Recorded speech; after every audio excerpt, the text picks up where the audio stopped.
Thank you all for coming. I'm Doug Ord. I'm the interim dean of the College of Information here at the University of Maryland. Amelia and Ryan asked me to do the introduction, and I asked them what they wanted me to say, and they said they didn't really care what I said. What they wanted was for me to wear the tie. All right? Okay, so I'm wearing the tie. This is the 60th anniversary of our library school. We started as the School of Library and Information Services in 1965. So we've been at this for just a little over 60 years now. We've graduated in that time about 6,000 students. We graduate about 100 students a year, and those students are absolutely everywhere. We have been fortunate over the course of this time to have a close relationship with the American Library Association, and to have leaders of that association come and speak with our students. And we're fortunate tonight to have Dr. Maria McCauley joining us. Dr. McCauley is the president-elect of the American Library Association. And I want to say a word about each of those three words. Libraries are central to what we do in our society. When our college was formed, we were a largely industrial economy. We have, over the course of these 60 years, unquestionably shifted to be largely an information economy, and libraries have been at the center of that over that period. Things have changed markedly over the years, and we have worked to keep up with that in our programs. So that's libraries. What about association? Well, association is two things. One is we learn from each other. That's what we're here to do tonight. The other is we teach. We teach our society about the value of libraries, and the American Library Association has been central in both of those. But the third word, American, is of particular importance, I think. I have traveled the world to learn about library science education around the world. And I can tell you there is no place that has the concentration of resources on library science education that we have here in the United States. The reason we have that is the American Library Association. The American Library Association is the body that accredits us. The American Library Association is the body that determined that this would be a profession based on graduate education. The American Library Association is absolutely central to what we do. And there are great libraries in other places. There are great librarians in other places, but there is no critical mass of the type we have here in the United States anywhere else in the world. It is truly phenomenal. Dr. McCauley joins us from Cambridge, and we were talking earlier about this. Cambridge is this lovely town on the eastern shore of Maryland. Um, she has a team of 166 talented staff members, which will convince you that it's not that Cambridge, because there aren't 166 people in Cambridge, Maryland.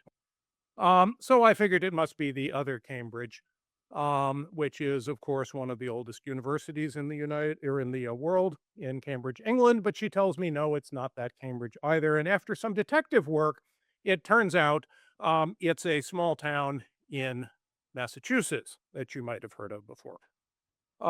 She is the director of the libraries for the city of Cambridge and has previously worked as director of libraries for the city of Somerville, which I take it is also in Massachusetts. Um, and prior to that, held several library positions at Northeastern University.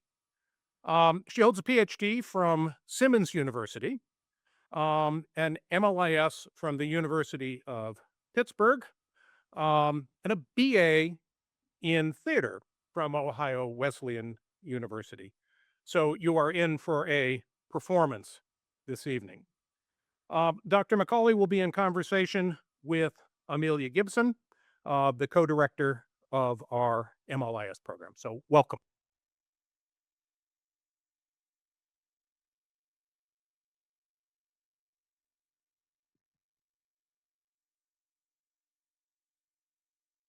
So we both have our notes here. You get the mic. I get the box. If you've ever been to one of our meetings, you've seen this box thrown across a room. All right. Can you all hear me okay? All right, thumbs up. Hello, University of Maryland.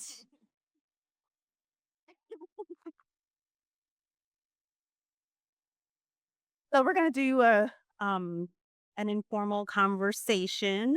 I gathered questions that you all submitted, and hopefully we have some time at the end so that we have extra questions. If you have extra questions, we have time to get to some of those. Yes, and if not, Maria will be here. Dr. McCall will be here a little bit, just for a little bit at the end. But she's just flying in from Turkey, so and feel free to come, Maria. Okay. She's flying in from Istanbul to be with us here today. So um, I envy your energy. And I agree that with your dean that uh, all around the world, everybody wants to know what American libraries are doing and the American Library Association. I think that we really, set that bar of interest. And of course, so much good work and standards have come out of the American Library Association. All right, so welcome. Thanks for joining us today. So we've heard your bio. You have your PhD from Simmons, and at some point, I'd love to hear what that dissertation was about. Um, you have your MLIS from Pitt and your BA in theater from Ohio Wesleyan. So I too am a theater girl, just so you know. Costume design. Undergrad. Ooh la la. You're director of libraries for the city of Cambridge, Mass. You're a mom. I'm a mom. Yes. Which I think is important, in terms of what I'm a mom. I'm a mom, yes. Um, so can you tell us a little bit more about yourself? How'd you come to librarianship? Just give us a little background. Sure. Okay, so I think I'll tell you the kind of the culmination point for me about deciding to become a librarian. And I was fortunate to be working in the performing arts for 5 years after I graduated, and I loved the arts. It's one of my first passions. And rather than performance, I was doing arts administration for performing arts organizations. But that was such a wonderful time. And I also was burnt out after 5 years. And I felt like I needed to try something different. And I was temping, working in finance and other industries. And I got a part time job at the Cambridge Public Library. And I loved it, and I loved, everything about it, and my director at the time, Susan Flannery, she challenged me, and she, gave me a stretch assignment. One of the things that we had at that time were different kinds of community conversations around readings or books, and so she offered me the opportunity to facilitate a discussion on 2 works, which I said, "Sure, I'm happy to do that." And one of the books was an anthology called Seeds from a Silent Tree, and it was Korean adoptees talking about their experience and their identities, and that the other work was I Wish for You a Beautiful Life, and it was filled with letters from Korean birth mothers to their children that they had given up. And for me to read that book especially, I'm a Korean adoptee myself, it made me it brought in my humanity, through that experience. It made me curious about my birth family, my birth mother. It made me, understand more. Perhaps I was able to step into the shoes of another through books. And it made me curious about my Korean identity and my heritage. And it also hooked me on becoming a librarian. That was one of the formative experiences where I could really see just how transformative libraries are in people's lives. And from there, again, Susan encouraged me to apply for the ALA Spectrum Scholarship Program. And I did. So, hello, Spectrum Scholars in the room. And that also just helped to change the course of my life. I had a lot of debt from undergrad, and this really enabled me to pursue my studies at the University of Pittsburgh. I was able to be there at the time that Dr. E.J. Josie was emeritus there. So I could just stop by and say hi to him and hang out. And he was such a special, inspirational figure for me. And there were a lot of greats there. And I really, loved my experience. I was able to do graduate student assistantship 20 hours a week. So I was hanging out a lot. And I got the most out of that program. So that's a little bit more about me that most of you in this room do not know. Hmm. So that's a long road from grad assistant to president-elect. Am I? The AM. President elect? I think I am. I think I am. Yes. Are you accustomed to that yet? Are you used to it? I think I am. It's a lot. It's a lot as president elect. But when I was a young librarian or pursuing my graduate degree, I would never have imagined that this was possible. I was really focused on, as many of you are, is like what will happen when I finish school? Will I be able to be marketable and get a job? So one of the more recent questions was, can you tell us what uh a director of libraries Oh yeah, does? that's a good one. I'm That's a I'm gonna tag on after that. What does the ALA president actually?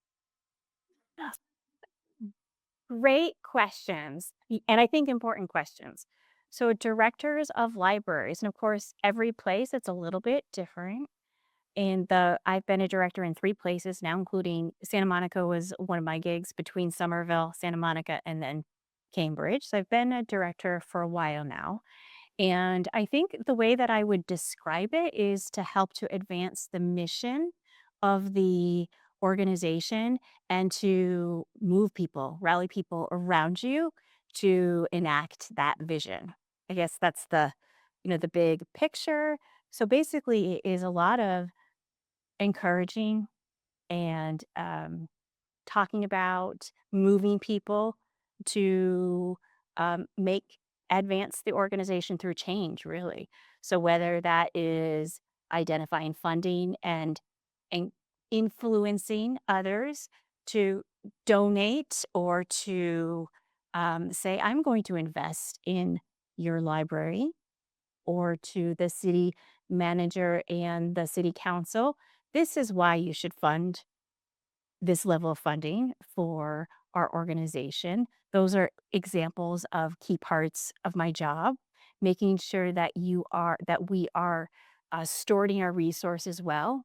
So that's on the other side of it, making sure that we are spending the money as we say we're going to spend it and are doing it in a responsible way, following the procurement policies and laws, following um, local statutes and orders. There are many different layers that a library director, and I'm speaking from a public library lens right now, has to be aware of. Um, you're responsible for all of your staff ultimately. So the 166 staff members, making sure that we are being as clear as possible with the policies and procedures, so that people know what they're doing. And of course, there's a whole team of people who help with this, but that is part of the leadership work, is to make sure that people have the conditions that they need to be able to do their jobs and do them well. Let's see, making sure that we are doing strategic planning moving forward. Like, where are we actually headed? That's an important role. And often you will be doing this as a director in relationship with a board, for example. And then, the operational part is making sure that you're actually fulfilling objectives to meet the strategic vision underneath the strategic um, goals for the organization. And so that's important too, is to be able to report out to your stakeholders. Yes, these are our action plans for this year, and it's mid-year, and this is our accountability on this. This is how we're actually doing. Um, so uh, there are so many different aspects of being a library director. It's a lot. It's exciting, and then there are days when you get a call or a Teams message that says there is a flood, or there's no heat. What do we do? Or something smells really strange in this facility. Because many of our libraries, of course, have multiple branches, and facilities management is also part of the gig. And hopefully you'll have team members who are good at that. But things can happen on the front lines. A threat can happen. Um, so you want to make sure that you have your safety and emergency planning. I actually was really impressed when I looked at the maps of this building, and it was very clear about the emergency procedures. That's part of it as well. And making sure that we're being responsive when community members have concerns or questions as well. Equity inclusion, it's really quite important. And I think in public librarianship, you can't do your work if you're not invested in equity and inclusion work, because we can't bring our services to the public unless we have, um, unless we are really thinking about being inclusive. And that means, to me, it means equitable library service. So we invite everyone in, and we make special efforts to make sure that everybody is part of the library community. So those are just a few examples of, in terms of being a director of libraries, that I can think of. And I'm sure there are many other things that I'm forgetting right now. And then in terms of the ALA presidency, and that is a 3-year commitment. So I have almost completed my first year as president elect. I'm happy to share that I think I'm being successful as president elect. I haven't gotten the boot yet. And as president, and then I'll be immediate past president, there is a big external role and a big internal role as a volunteer of the association. And so the external role is, we're doing this together tonight. We're in community together. We're having discourse about the future of libraries, what all of you are doing, what your hopes and dreams are, um, unpacking some of my thoughts about the role of libraries, as we explore together, how they best serve our communities and help people live their very best lives. And then, and I'm doing a lot of this, as president-elect and president, you are on the road a lot. So, for example, I saw some of you, I think, in Minnesota last week at the Public Library Association, and then I flew to Istanbul to give a talk there, and I flew in today to give this talk this evening, and then I have 2 days of meetings in Washington, D.C. before I return home to my day job and my job that pays my paycheck in Cambridge. And so that's the external work. And then the internal work is also really important. That is presiding over council. Erin is on council. So that's the policy making body of the association. And then there is the executive board, who works very closely with the executive director, and to kind of set the vision and make sure that the policies are being carried out and the strategic framework is being carried out for the association. And then the executive director carries out the day-to-day operations of the association with his team. And so I also preside and facilitate, I will preside and facilitate uh, the executive board meetings come the end of the conference in June. So those are my primary roles: media spokesperson, and um, et cetera, et cetera. I know that ALE does a lot of, you mentioned a lot of policy planning. Okay, so I have a three-part question. Okay. Long, so y'all bear with me. We often talk about public librarianship as sort of fundamental to a democracy, right? The democracy functions on informed citizenship, right? Um, so for us, the parts that involves formalized practices of teaching information, media literacy, information literacy, providing public access to information and resources um, are really important. What does that mean to you in this moment right now in our country, in our world? Yeah. So I love this question, and I would argue that libraries are always foundational to an informed and healthy democracy.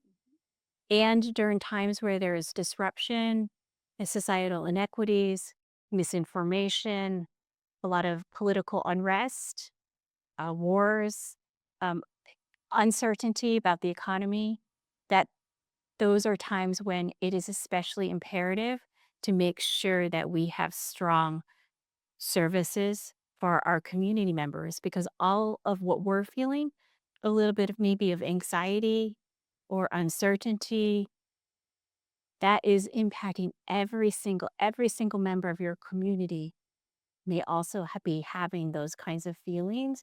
So being able to offer community resource like the library where it can have a real calming effect, like walking into a library and being greeted by friendly library staff members and not having to show any kind of identification to get in. That is a very um, special thing about libraries. And then another aspect of it is that this is a place where we can all come together and to all walks of life, be together, to learn together, and to have courageous conversations. I think that's also a really important part of this moment in time is to be able to be in community together at your public library. And that example is from public libraries. Mhm.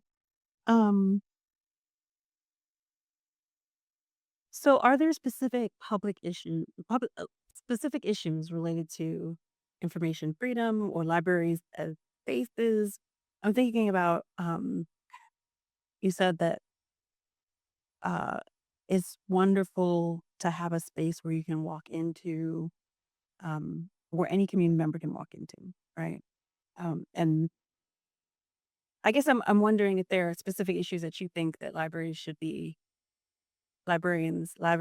who are interested in libraries should be thinking about in terms of protecting those spaces or ensuring those spaces are remain free. Yeah. So intellectual freedom and privacy are certainly, those are core values of the American Library Association and our profession. And those are something that one of the reasons people trust library people and our libraries is because we do hold those values. And I know there are challenges around that. But when people come into the library, we do not ask what they're doing. We allow, people have agency at the library and we also protect their privacy. And I think if we didn't, so if we, for example, if we're giving out record information of what young people are reading, what teenagers are reading, um, I think that's really problematic. It actually it dismantles trust in our youth. And the library is actually one of the only places where our young people have agency. And you see the delight when people get their library cards for the first time, because not only is it access to a whole world of material and books and literature, it represents freedom to be able to explore and to learn and to choose. And so I think that that is, another aspect of what we offer at our libraries that is important. So I would say privacy and intellectual freedom are really important values in librarianship. Okay. Um, so you've been talking a lot about public libraries, Yes, yes, but ALA is not just public libraries. that's right.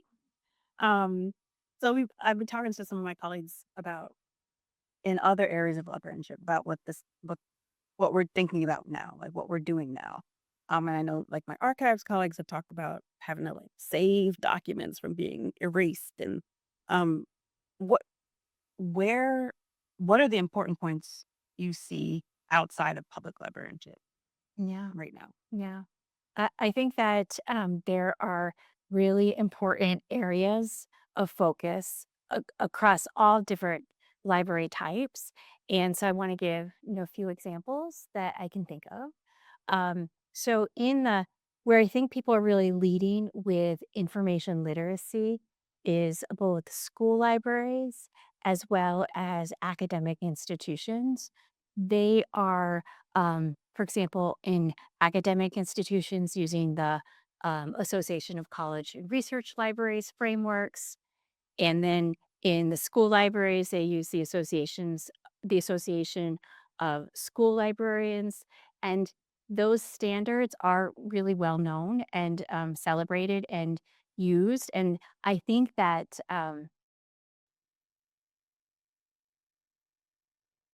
I think that in public libraries, we can actually learn, from what our academic and school library partners are doing. I think that a lot of public libraries are doing good work in information literacy, but I would love to see the continued upskilling and um, learning more about these frameworks and put into place in public libraries too. And some public libraries are using them, but not all of them are. So that's academic. And then academic as well, helping people with the research enterprise, helping scholars to try to figure out how to go about and find resources. It can be really overwhelming. Some of you are PhD students in here and you have a research background and you know how to do lit reviews, but not everybody who's coming in as a scholar, an emerging scholars know how to do that. And so, help academic librarians are great at helping with the research enterprise. In There are non-traditional library roles too that I think are just so critically important. Are social workers who are changing lives and are doing both direct service and also helping our practitioners to be able to process and understand trauma-informed approaches to library service. Our social workers are I have such high respect for our social workers, and I would love to see, and I think it's happening where there are more dual tracks around social work and librarianship. We were talking with some people about STEM and STEAM. That area, the STEM professionals are also very important, and I would say those are across different library types. But they are helping people of all ages with design thinking and ways to be creative in thinking about the intersection of these various areas of discipline. So even within the sciences, right, we think about um, so my husband's a physicist, and he also works with a lot of bio people, and that's how a lot of breakthroughs happen is with interdisciplinary research. And so I think that there's a lot of exciting opportunities and examples there. So there are lots of examples. I would love to talk more about it, but we probably should go on to the next question. But I think that any discipline within that touches on librarianship and or is adjacent to, I think that there are examples of really great work being done. Um, So this is another question submitted. How have you seen? So you mentioned public libraries, you mentioned school libraries, you mentioned academic libraries. How have you seen over the past like year or so, not even the past year or so, you have a long career. How have you seen these institutions collaborate to help communities? Yeah, I'm gonna leave it there. To help Yeah. communities. Yeah. Thank you. So I want to go to an archives example because I haven't given an archives example. And I think our archivists are very entrepreneurial.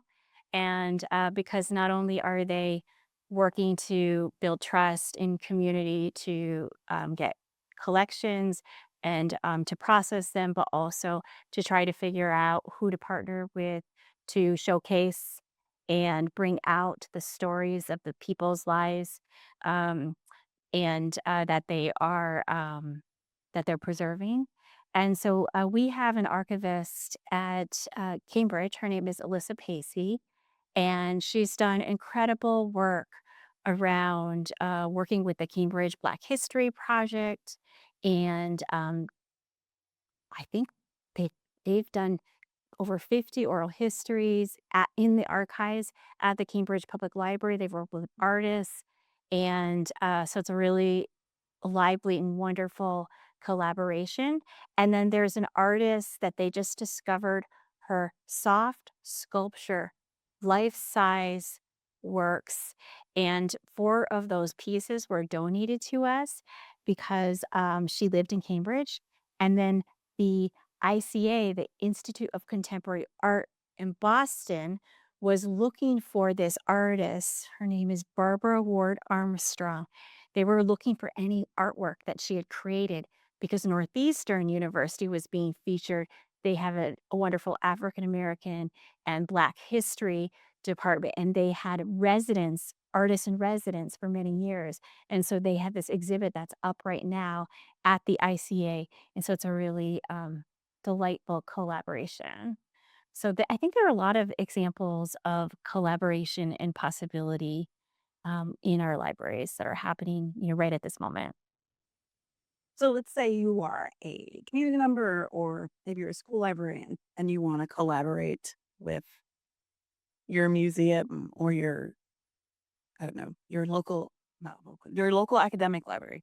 Like what would you say to someone who wants to initiate some of these collaborations that don't already exist? Yeah, I love that question. And I've been thinking about it from some of our conversations earlier this evening. So there are, I would say, almost all of many public libraries, their work is in collaboration with others. And then there are, because it's a bureaucracy, there are hindrances or barriers to collaboration as well. So I want to give you an example of a collaboration that was very impactful and then also talk about barriers. One collaboration locally in Cambridge was with the mayor's office, the superintendent, and the public schools, the library. And we wanted to make sure that all kindergartners got their library cards.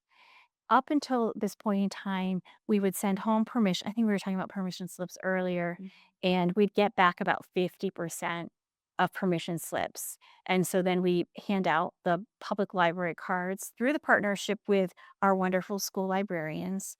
But we were only reaching about 50% through this process. And so we talked to the schools. I had meetings with the superintendent, and it took two readings with the school board because we had to work through privacy issues and concerns about sharing data. But what we were able to end up doing through, I would say, maybe a year of conversations is that now it's automatically done. So it's an opt out option now. And so unless a parent opts out, people get their library card, public library card. And so now it's closer to 100%. of students who are 5 years old in kindergarten. And then there's a big party and it's a big huge celebration and nobody really gets excluded or a very small percentage of kids do. And I'm sure their parents explain to them hopefully why. So that is an example when you think about like why policy and practices matter. That's a good example, right? And it takes a lot of work sometimes for those collaborations to kind of like take off. Now, I also would just say that sometimes it can be very frustrating um, to try to partner with, and I'll use the example that I know best with public libraries. Why is that? There are lots of structures in place that make it difficult sometimes. So, for example, with people will often come and say, "We have a group that wants to come and volunteer, and this is the day, when we could have like 30 people come and help you out and do you have a project." Well, we don't have that many volunteer opportunities like that. Um, and part of it is because we want to make sure that volunteers aren't doing the job of our skilled workers. And same thing with internships. That can be challenging too. Like, oh, I have this wonderful student, or I'm a grad student, University of Maryland, and I'm so talented, and I really want to do anything you want me to do. And can you just give me a 6-month internship? Um, Possibly, but often it can be challenging, again, because of some of the barriers. We can't have an intern doing the job of one of our workers. There are ways to work through that though. And I've been thinking about this. It's actually such a like a thing, right? Like, how do we work through that? So I think um there are ways, like I think it has to be through thoughtful conversations. But planting seeds, not only with the leadership of an organization like a director, but also for them to talk to their team members and planting seeds with their team members. Because even if an administrator says, I love that idea, let's, have this research project where, graduate students are going to come in, do research with the public and some of your team members. But if staff aren't supportive of it, it's not going to work. It's just not going to work. Um, and you won't get good results. So it's almost like when I talked about like how do you move people forward, it's like maybe it is so if we were talking, you had an idea, um, Amelia. So Idea. okay, all right. So Amelia has a great idea for an intergenerational. Idea. I know it's actually Amelia's idea. She was telling me about it. But say an intergenerational program. And so I think that it probably would be a series of conversations about it. And then a wonderment about where that might fit in and how I would get people around me. Cause I'm often like the, yes, let's do it person. Not everybody, there are lots of reasons. There are lots of reasons so that my team members might be like, Maria, we're already overworked. Like you might not have boundaries, but we have boundaries. uh, so, um, so, but if it's incorporated into thinking about this really fits under this one strategic area, and we really need to improve on this. We really need to do more intergenerational work. So maybe we can make this happen. And, but giving enough maybe breathing space but don't forget about it. Like, let's have a fascinating conversation, then go our separate ways and then forget about it. But let's actually continue the conversation and then giving me time to figure out and like kind of plant seeds and see where the energy, because you want somebody who's excited about it to be like a person, right? And then to once you have that person, then to make the connection with your team members and then let them do their thing. I think that is that's probably in this example the way I would go about it. So it's partially about building community It is a lot before about you that. have a specific ask or specific question, having those conversations and kind of leading into collaboration. And also for us to show up for each other, right? Like, have I been over here? Have I been, taking notice of what you're doing?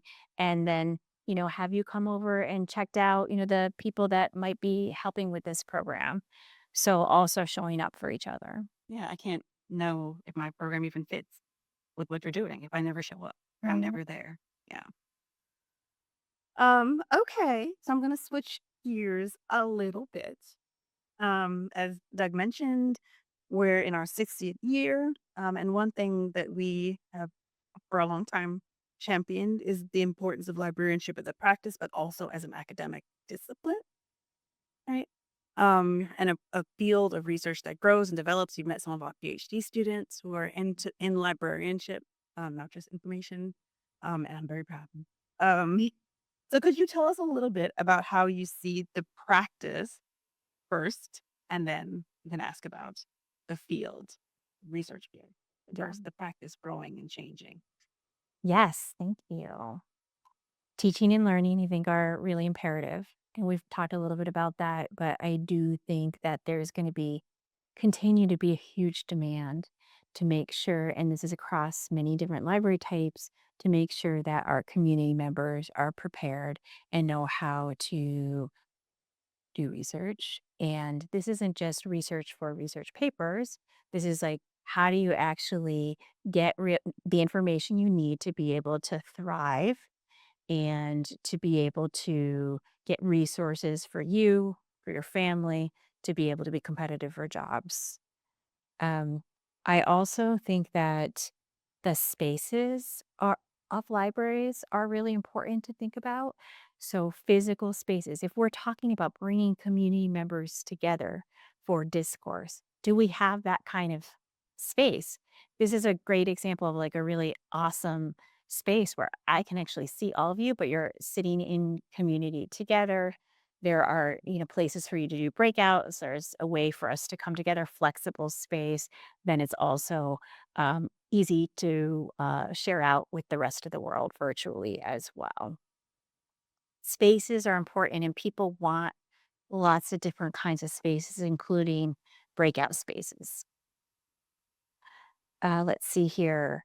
I think it's really important that we have workforce development folks. So maybe it's partnering with workforce development specialists, having coaches, career coaching available. So I'm thinking like kind of beyond, the social worker who is pretty embedded right now in public libraries or many public libraries. But can we take this further? Can we um, make sure that we're bringing in our workforce development specialists to make sure that we have opportunities even to employ people who might be in the program, and many libraries do that. I think that's also incredibly important for the future, continuing to support our immigrants.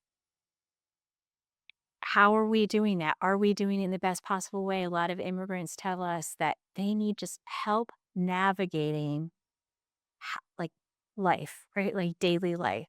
Do we have volunteers? Do we have people who are skilled at doing that?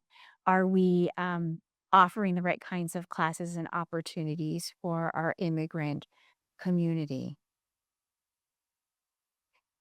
Are we tapping into human development specialists?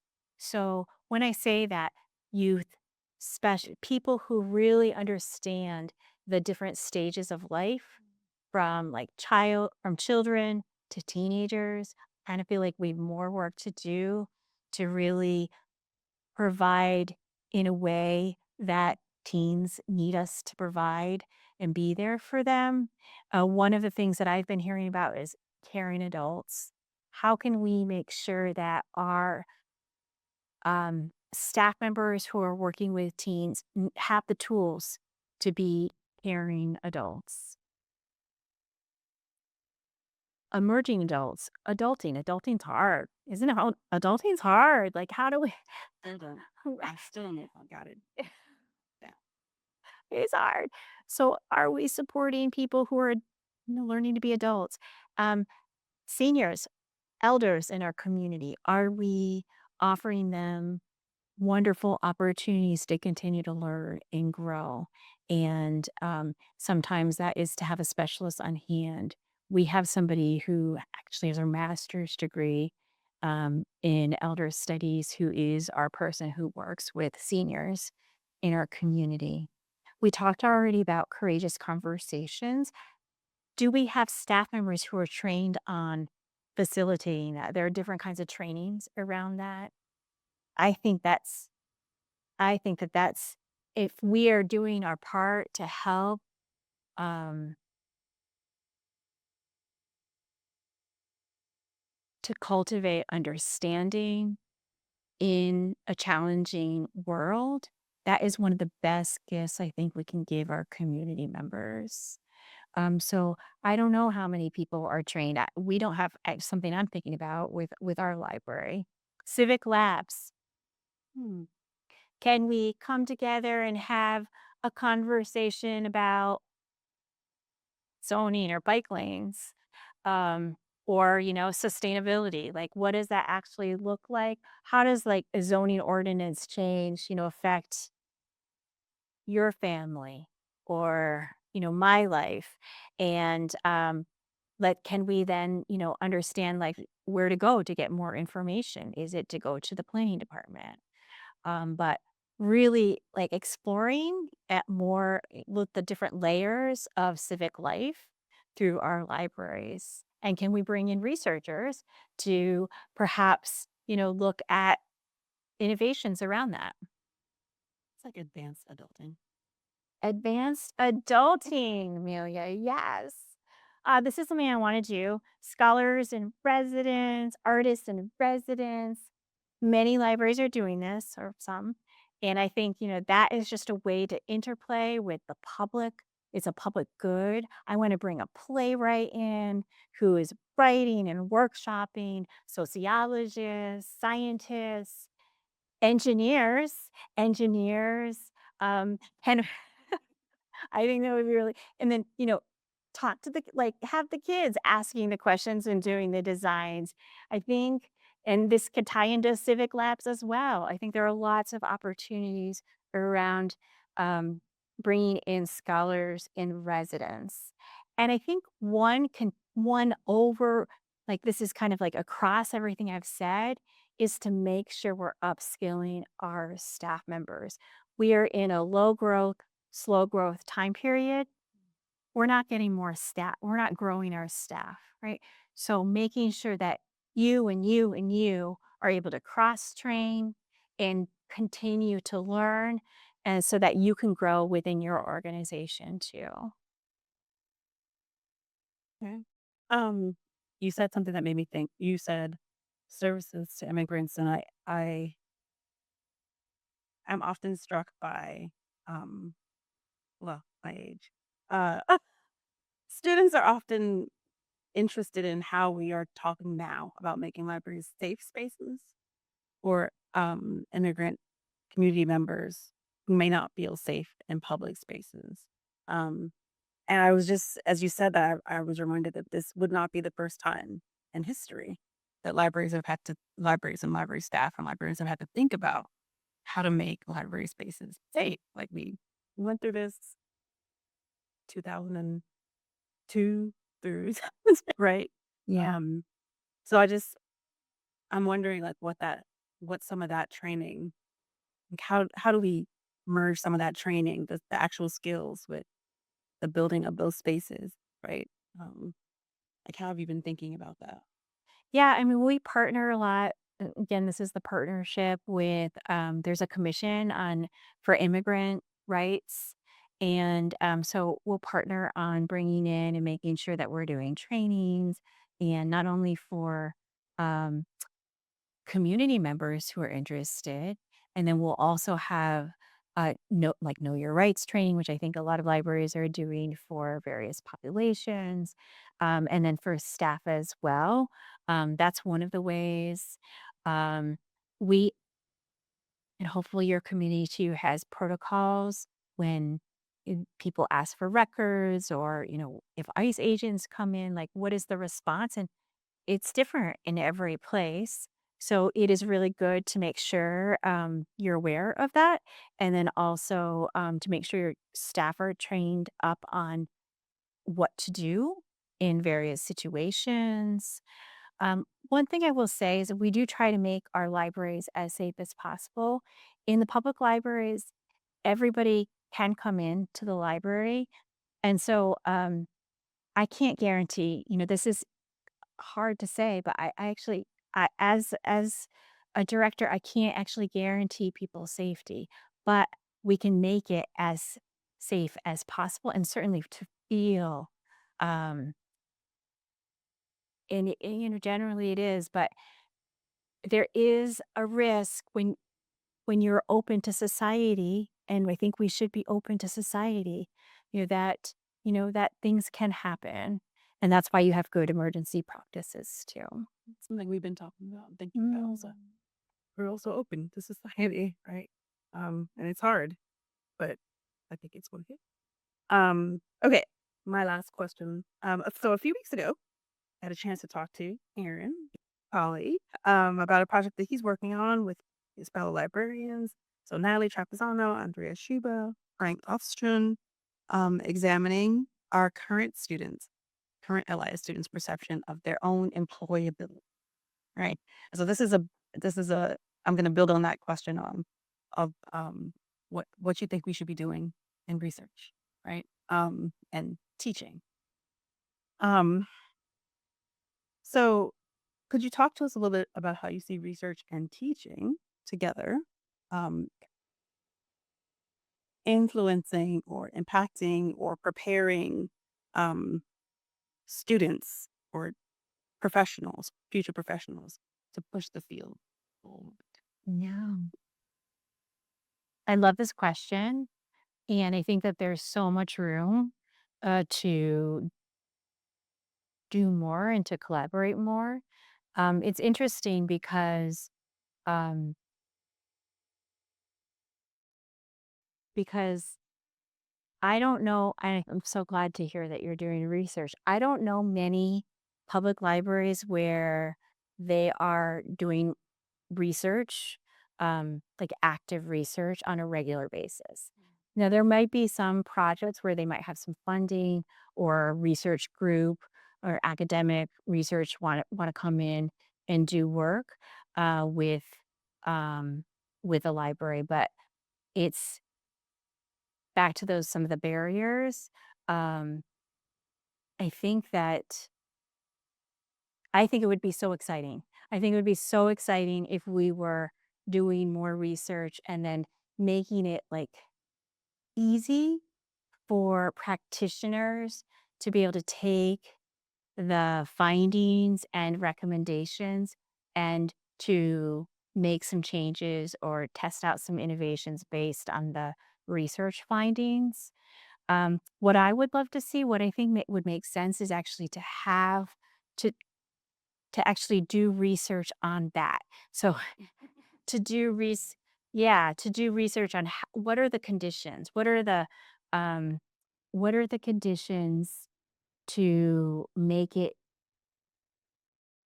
easier for libraries and researchers to work together and have an ongoing research program?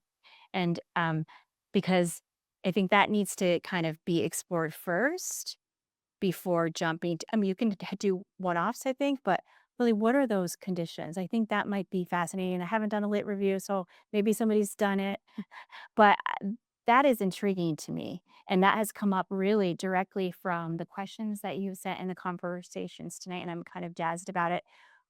I was part of a group of directors who were being interviewed by a group, probably know this group, of researchers who were looking at kind of these questions. And I have to share that a lot of the library leaders felt so disconnected from their LIS programs Mhm. that, once they finished their master's degree and they were off, there was no connection. And I actually think it's great that with the branding and messaging about this talk tonight, that it was everybody come, alums come, students come, faculty, like, it was very encouraging. But I'm trying to remember, like, with my 2 institutions, if there was, or if it's just I felt busy, but I think that, this is really promising. There should be more active touch points, and that makes it more relevant, I think, for practitioners to see how the research can be translated and used. And then I have to say the program that I did my PhD in, and Amelia, this is kind of like a nice circle back to your question about what I studied, is it was an kind of an experimental program at Simmons where it was it was for practitioners to learn how to do research, go through the research process, and and do their doctoral work. And my study for my dissertation was on the role of library directors as community leaders.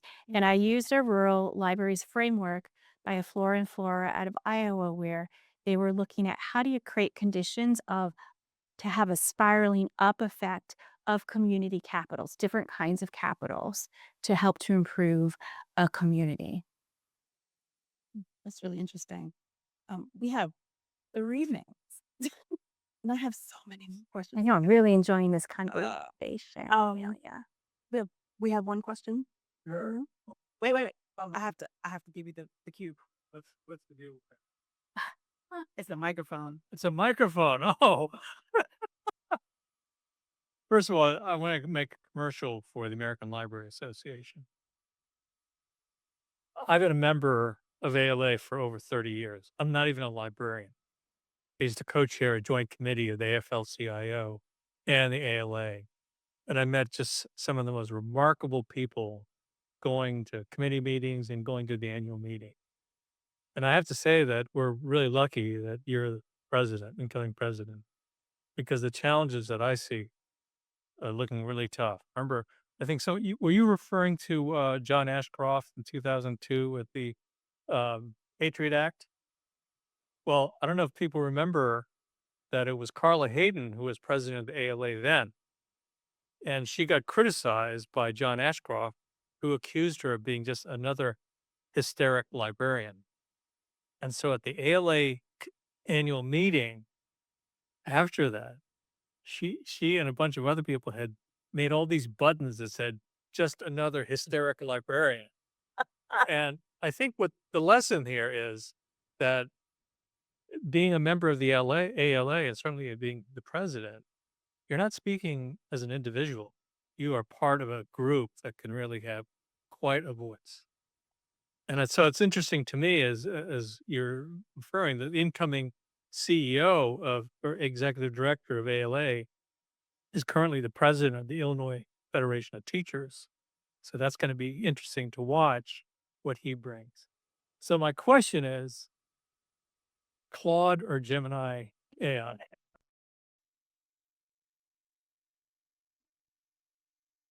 All right, we're gonna reframe that question. Can you talk to us about the impact of AI on libraries? Yeah. And yeah, so I think so my quick response about AI is I think that there are a lot of things to be concerned about with AI.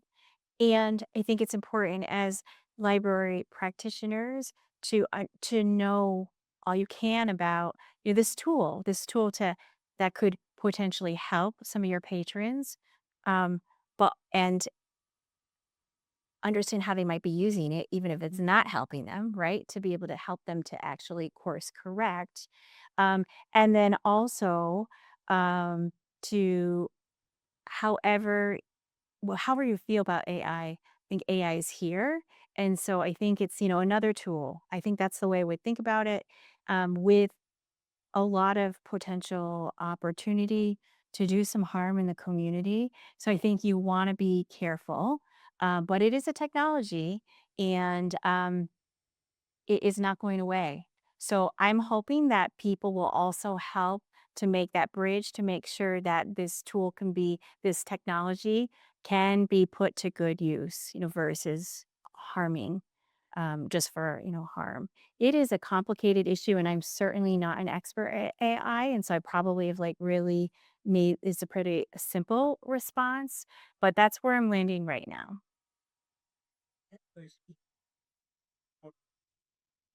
Something like It is affordable. I strongly recommend you join now. It's really money well spent, and if you can afford to go to the annual meeting, Around. it'll fire you up. You'll get your pay afterwards. We've actually just reinitiated our ALA student chapter. So I'm very excited about that. So if you're unaware, Sibeling. Okay, I want to say thank you. We're at 7:01 and I want to respect your time, especially since you are probably still on Istanbul time. Um, thank you so much. I'm gonna just Thank you. Thank you, Amelia.